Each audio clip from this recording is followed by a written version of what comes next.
I need to ask you a question. Be curious, Drifters. Allegron's won the Brisbane Cup, but it's all Antino. Blake Shin, take a bow. Barrakiel, Benny Allen hasn't moved. Broadside him, bobbed, won the Golden Rose. Pride of Jenny, trying to find the reserves at the 100. She's 3 in front of Mr. Brightside. It's all too late. Pride of Jenny has run them into the night. Switzerland, the big winner by 2.5 Bellatrix Star. He's down, Jolly Star. She is a star in the making. Jolly Star bolts in. It's all Isthmus. She's very smart and fast.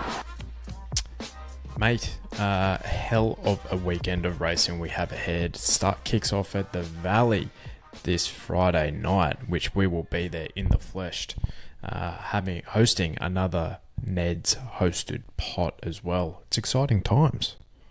Really exciting times, yeah. Chock-a-block weekend. Can't wait. There's loads to do. There is. Yeah. But we'll Jam get through packed. it. We'll get through it, and looking forward to it. Mate, before we get into the racing, quickly, the Everest picture is taking place. We didn't even talk about Overpass getting a slot, which I think we've been calling on this podcast for about 2 years for him to go first up into an Everest. So that's good for Bjorn and the connections, but I also see that Angel Capital's got James Harron's slot, who James Harron knows how to pick the winner. He certainly does, yeah.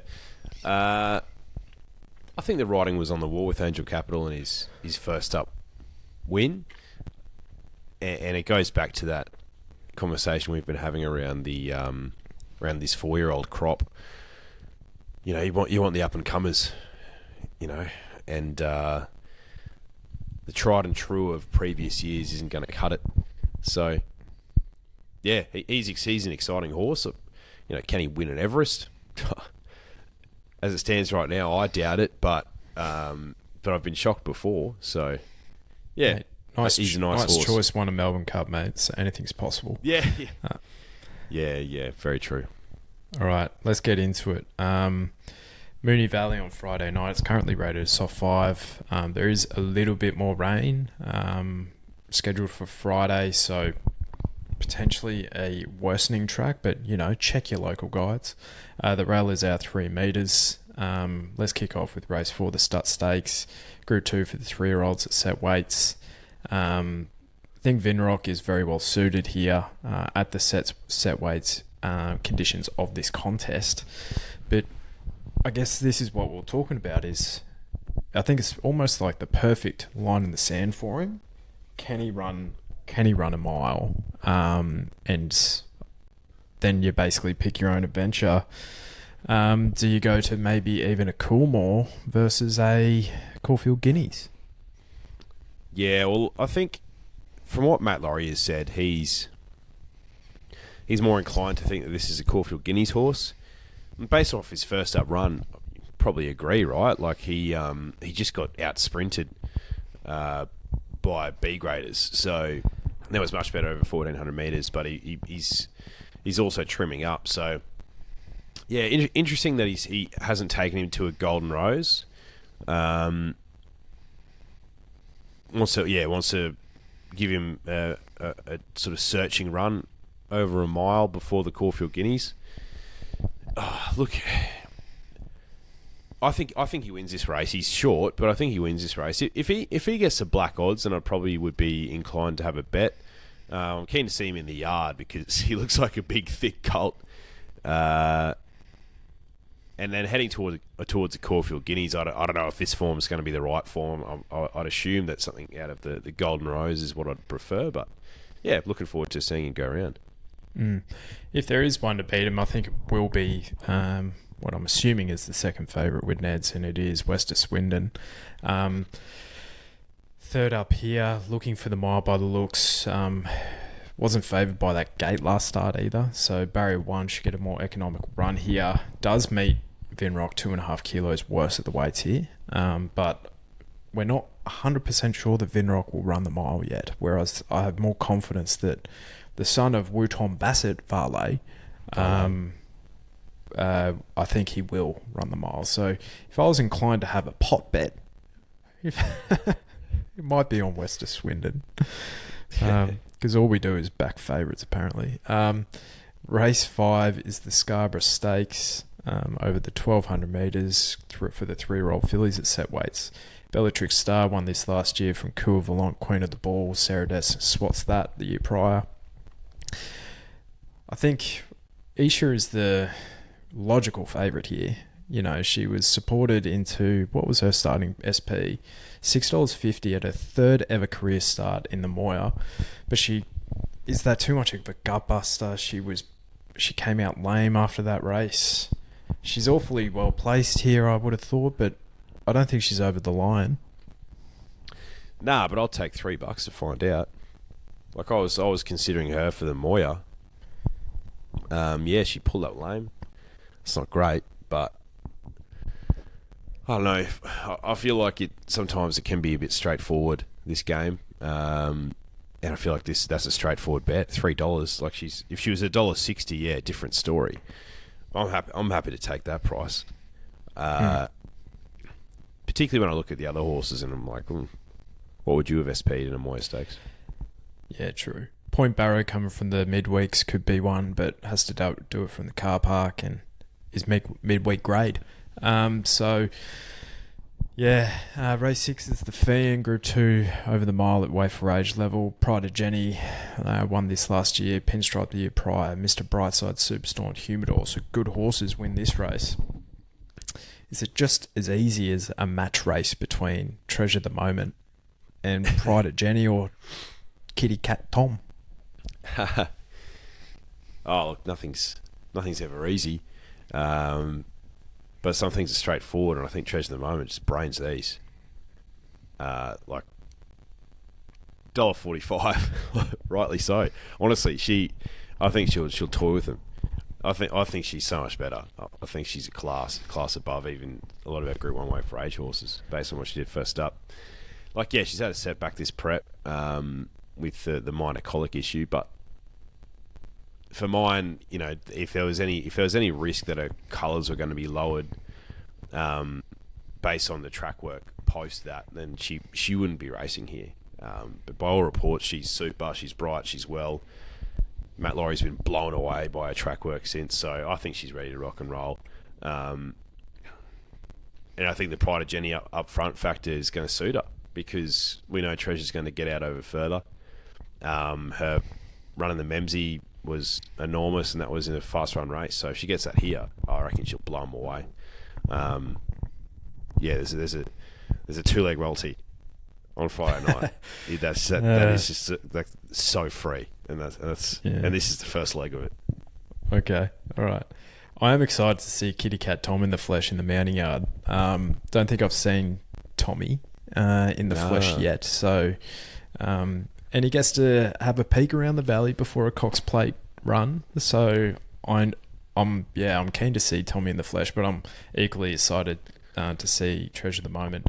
You would have remembered, mate, Treasure the Moment actually kicked off our winning day on AFL Grand Final day last year.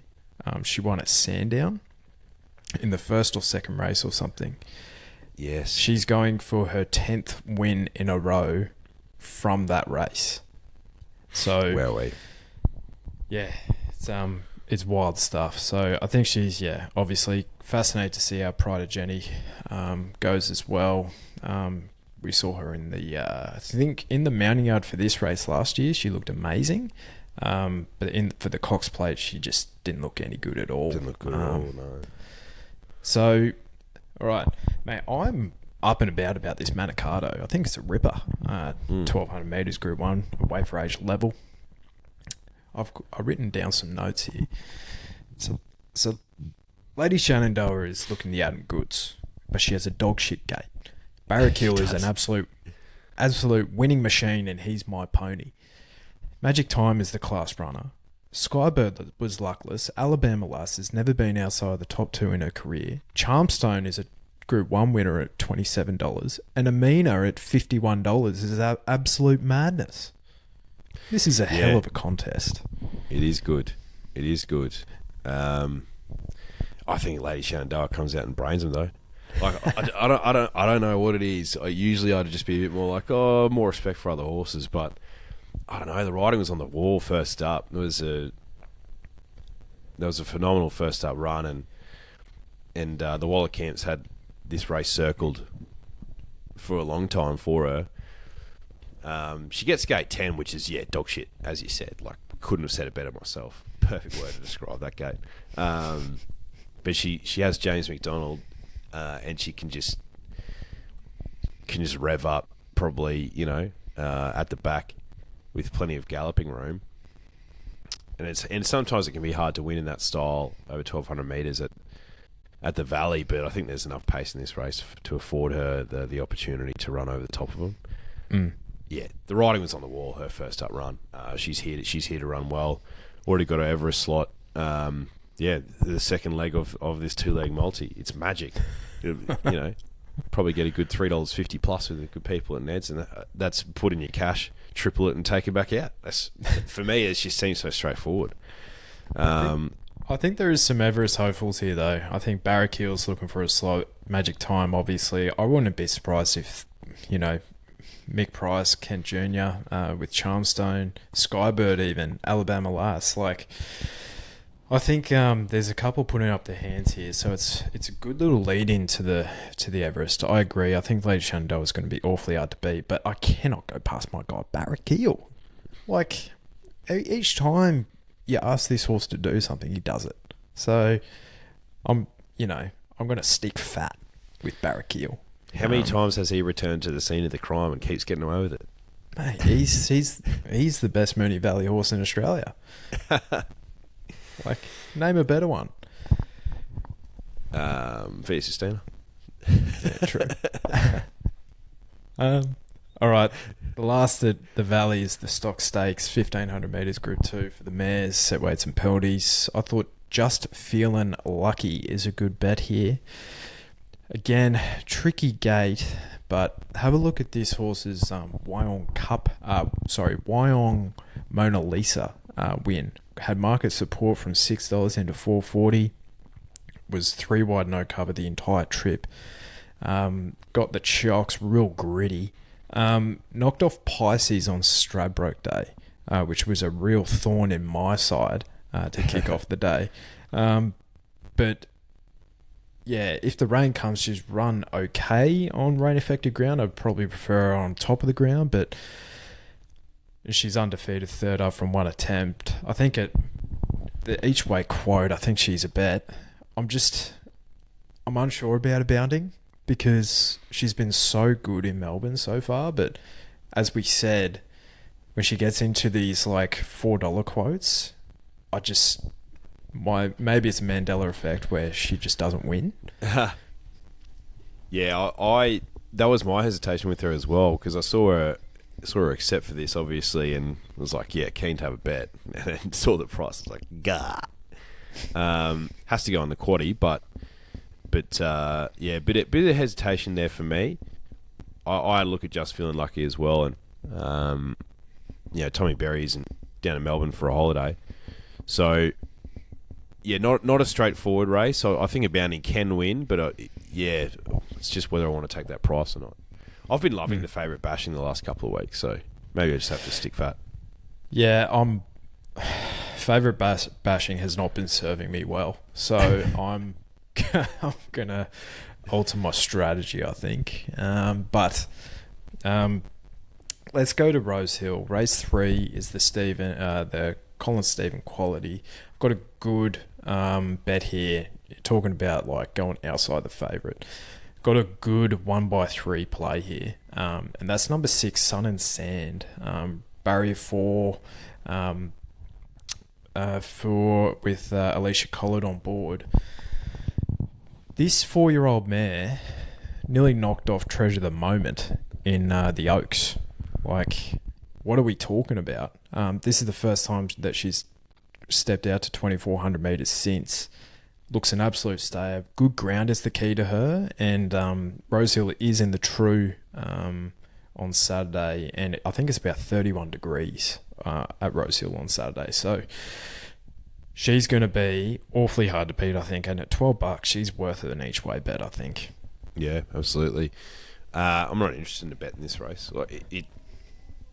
She could be the one though, because it's a whole lot of those sort of stayers who like to take turns in who wins type of race. For why me, why can't it be her turn? that's what I mean. She's still relatively lightly raced. Maybe it is her turn. Look, I think Juji Kibo is the obvious favourite. It's $2.45 with NEDS. Been up for a while though. So yeah, gross race probably won't play personally. Yeah. All right, mate. Race 6 is the Heritage Stakes listed for the 3-year-olds at set weights and penalties. Good horses win this race. Perspiration last year from Osmosis, the Coolmore winner. Economics, lol. Home Affairs, the Coolmore winner, and Wild Ruler, who did he win a William Reed, I believe. I think so. Yeah. So some Group 1 winners here. What are your thoughts on Beedman? Do you believe the hype? Jeez, winning by 8 lengths isn't too bad. It's the last start. Oh, he looks a good colt. Fascinated to see how he comes back and how he looks in the yard. Beedman. And J-Mac sticks, he doesn't ride for the Snowdens all the time. So, yeah, fascinated to see how he comes back. I think he's definitely a bit of X factor. Gives me those sort of Home Affairs vibes where, had a few runs as a 2-year-old, looked pretty good, but really come on as a 3-year-old. Who's he by, Beedman? Oh, he's a schnitzel. Of course he is. Also, I'm fascinated to see how Mahona comes back, the slipper winner. Obviously, the tempted form is incredible, but, you can't really... I don't think that really applies necessarily from that sort of 2-year-old to 3-year-old jump, or because you got good form around good horses when you're 2 doesn't necessarily mean it'll translate to when you're 3. But she's so lightly raced, Mahona, that maybe the best is yet to come. The slipper curse is real though, and she's got to carry 58 kilos. So the boys have only got to carry half a kilo more, but she's drawn perfect. I don't know. I don't know about this race either. It might be a bit of a sit and watch, but I think this will be a form race though for the rest of the spring.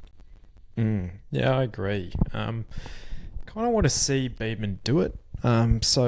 Sure, he went out and won by 8 lengths at the Gold Coast, but there's only been 2 subsequent winners from that race, and that was back in May. So, and from his maiden, he's the only winner from that maiden as well. So, kind of want to go see him go out and do it, and if he does it, so be it.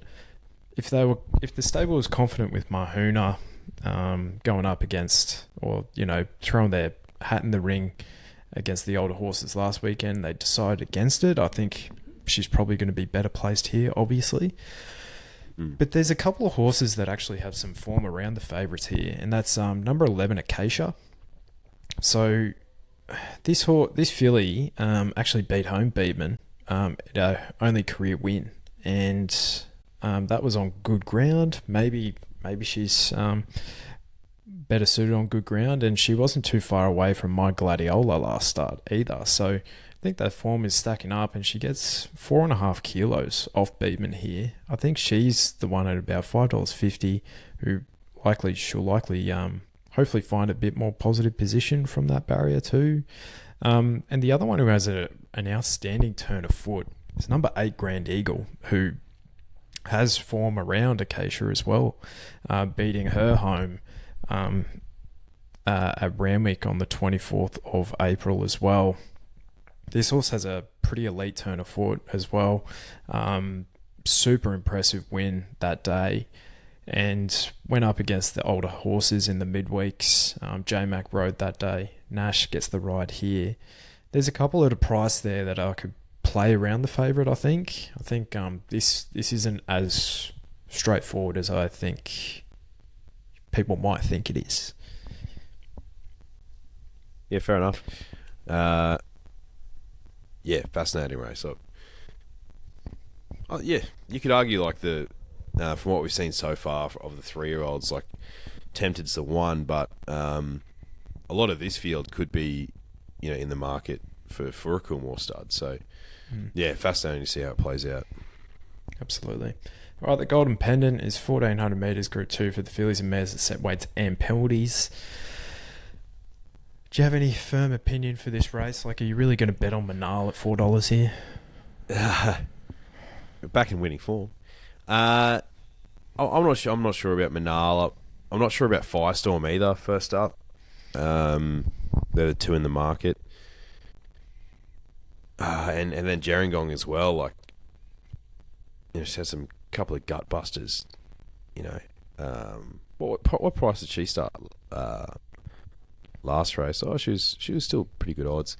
I don't know. I'm sort of inclined to try and find some value in this race. I think number 8 Snow in May was pretty good first up. Out of that Mona Lisa Stakes race that you were talking about, Just Feeling Lucky's coming out of. And she's $8 at the moment with the good people at NEDS, 54 kilos with the Thropper Zach on. So yeah, these 4-year-old mares, maybe she's one that could sort of take the next step, second up. So could have a bet on her. No, she was the one I found too. No brainer, I think. Smaller field will help her too. Barrier 2 should hopefully not be as far back, and I think the key to her is good ground too. So second up, she has a good profile. Snow May looks a really easy bet to have here at $8. I agree. This Golden Rose is fascinating. 1,400 metres Group 1 for the 3-year-olds at set weights. I think Tempted's a bet at 290. Like, she just better than these? Yeah, she's a bet, particularly when the market's open, and she was not $2.90. From what we saw first up, that's a horse who I think would not look out of place in an Everest. The question for me is, can she show that dynamic turn of foot over 1,400 metres? That's the only question, and I already took $3 plus to find out. So I think she wins. I'm going to have a little tiny speck on nepotism as well. I thought that was too bad to be true first up, and he's like $15, so I'm happy to have a little speck on him, just in case he comes out and bounces back. The only other one that I think can absolutely win is Autumn Boy, but I think he's got a mortgage on the Caulfield Guineas at this stage. So tempted for me. The only other thing as well is this is a Colts race and she's a filly. And it's just funny how often you just see a filly just get pipped in a Colts race. But I don't know, but I feel like, I don't know. Do you feel like generally the fillies are better, the 3-year-olds, than the boys, or do you reckon they're all just pretty dross and Tempted's the only good one? Yeah, generally it's like we haven't seen the best colt yet, in Tentris, so it's like it's hard to assess, right? So I think in general a good colt, I'd rather a good colt over a good filly. Yeah, for sure. But in saying that, Tempted gives me a bit of In Secret vibes as well. She does, where she's bit of brilliance, and she got knocked off in a Golden Rose too. And In Secret was arguably better over those 1,200 metre sprinting distances anyway. So if she doesn't win this, I think she goes awfully close in a Coolmore, if not an Everest. Do want to take on Autumn Boy, just with your point around the Caulfield Guineas there as well. Honestly, mate, I don't think Skyhook's done much wrong, to be honest. No, he hasn't. Barrier 5, he'll probably go forward and, sit just off him and almost get the run of the race sort of stuff. And I think if I'm looking at him versus, say, an Autumn Boy and even Attempted, I think this is his grand final. Whereas an Autumn Boy is a Caulfield Guineas, Tempted's an Everest or a Coolmore. So I think he's ready to rock and roll here, Skyhook. So yeah, has to go in whatever quaddies you're playing, ladies and gentlemen. So What do we got here? We have race 9, the Shannon Stakes, 1500 metres Group 2 handicap. Gringotts has been known to carry weight previously, but this might be his greatest contest or his greatest challenge. So the reason why he didn't run last weekend is there was something a little bit abnormal in his blood. So obviously minor enough that he can race a week later, but it's not ideal. No, not ideal. I thought he was pretty good first up, Gringotts, without blowing me away. A few question marks on him for this run. But he is a winner. He can lug weight. Look, geez, if he gets close to $4, which he is now, after I see him in the yard, then I'm prepared to have a bet. I don't know. There's a few nonnies in this field as well. So, like obviously Panko, NCAP, being just a few of them. What were your thoughts? Yeah, NCAP was actually the one that I landed on, just because I think he's treated awfully well in the race from a weights perspective. Barrier 2, he'll probably go forward, and I think the key to him is good ground too. Yeah. So 850, like hopefully that, because if he starts with like a 6 or a 7 in front of his name, like no way, that's too short for a horse that's got a less than 10% strike rate. So he was the one with. So like again, I think Gringotts is like the hardest to beat. Rise at Dawn is dual accepted. I think he's in the game here if they go this way. The other one is Shohisha down the bottom for David Payne. Jumped from 1100 metres to the mile and got the chocks last start. So David Payne has his horses fit wherever they go. She's got 53 kilos, so she could potentially be in the finish too. Yep. Well said. All right. We'll have a quick look at the 2 at Sandown as well. So the 1,000 Guineas Prelude is race 6, Group 2 for the fillies that set weights and penalties. I thought Ole Dancer, the big Sandown straight, will be awfully well suited at the $3.50. But tell you what, the filly who beat her home last start in Custom, who I did say was each way chance, who started 20-1. She's 650 here, and she's not without a chance either. I think she's going to improve. No, this is a tricky race, I think. Ole Dancer, deserves to be favourite for sure. But, yeah, you're right. Custom, Salty Pearl as well, out of that race, are good prices. I'm going to have a spec on some Adelaide form. Number 14, Mating Call. Yeah. Coming out of a maiden plate in Balaclava, was right back and then showed this electric turn of foot to run past some horses that were clearly tired at the end of a race. But she's $21, Mating Call, filly by Brazen Bow. The stable apparently has got a massive opinion of her, and we're always going to bring her to Melbourne, but she needed to win that race first up to sort of justify taking her across. She's a big price there. She's a big price here. I don't know, there's something about this filly. She clearly doesn't know what she's doing, but not many horses show a turn of foot like that, even in a maiden race in Balaclava. So happy to have a small bet because, let's be honest, I could throw 20 darts at this race, and there's only 14 horses and still not find the winner. I've officially heard it all. Balaclava maidens. Come on. Hey, 20-1, I'll look like a genius, and if it doesn't win, then it was 20-1. You can't blame me. Yeah, that's true. And the Sandown Stakes is the last race we'll cover, 1,500 metres Group 3 at handicap level. I think if Rise at Dawn stays here, I think it speaks more about Evaporate's chances in this race. Because that was a puzzling first up run. I think there was a slight issue after the race. So that was in the PB Lawrence in the middle of August. So he's had nearly six weeks off into this run. So they've had to basically reset for him. And he's $4. He's probably the biggest hole in the market at this stage. I think I think it's a race in two here between Rise at Dawn and Transatlantic. I know this Sav on Ice has Adelaide form. I don't know if you have a good read on the Adelaide form these days, like what his chances are. But, I thought he was a chance at $12 Sav on Ice, but no, I'm happy to stick with Transatlantic. I thought he was brilliant first up. And yeah, comes to this race off that, I think he'll only improve. So I'm happy to stick with him. Lovely. All right.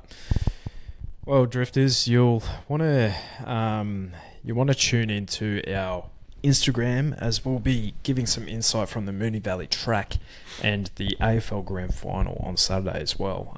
So please tune in and please join the NEDS hosted pod. I have more confidence this weekend that we'll get a result for you all. It's going to be fill up, an absolute fill up. Absolute fill up. We're tripling the pot with a 2-leg multi.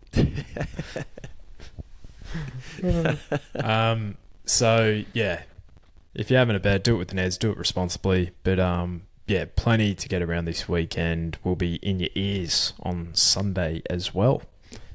Yeah, absolutely. Go the Lions, go horse racing, go the pot, go the drift. Yeah, go the pot. All right, hooroo.